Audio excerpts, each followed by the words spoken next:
Hey, it's Joshua Vergara from Android Authority. What's going on, everybody? And this is the unboxing and my first impressions on the Sony Xperia Z1.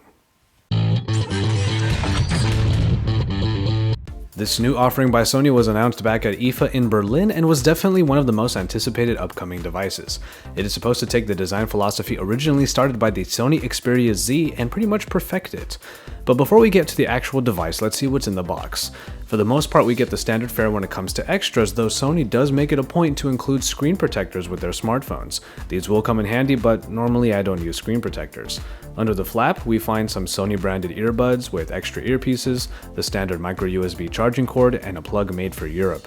After that, we have a few thick instruction manuals that would help you get started with your Z1 life. Put all of that aside, however, and we can get right to the phone itself. The phone is covered in a nice plastic film, and it's pretty ceremonious to slowly peel them off. Like I was saying earlier on, this is supposed to be the full culmination of what was originally started in the Xperia Z. A fully glass-encased phone, this Z1 benefits from a completely steel frame that should give it all of the sturdiness implied as well as a much more premium feel. And that's exactly what you think when you first put the Z1 in your hands. This is a heavier phone than the Xperia Z, and the smoother sides evoke a real feeling of premium. That's a word you'll probably hear me say a lot when referring to this phone. Premium. Of course, the other big addition to the Xperia Z1 is the powerful G lens, capable of almost 21 megapixel shooting with a f2.3 aperture and a bunch of added enhancements in the app.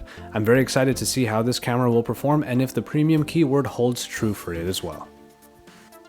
I wanted to address something right off the bat when turning on the Z1 screen. There has been some speculation regarding the screen's used on the Z1. Apparently, some users have been reporting mixed results with their units, especially in regards to viewing angles. Whether or not this means one Z1 can have a different screen compared to others is up for debate.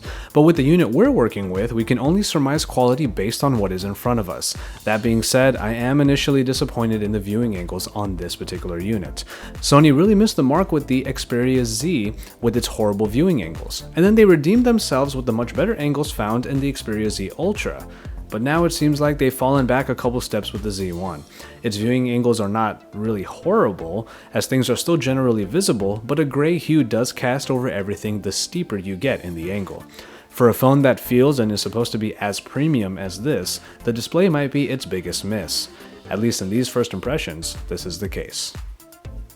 And so there you have it, the Xperia Z1 in this preliminary look. We'll see how the rest of the device fares, but there's one thing for sure. There's a lot to love about the design, the look, and the feel right off the bat until the viewing angles are put into the mix. However, stay tuned for my final opinions in the full review, coming soon on Android Authority, your source for all things Android.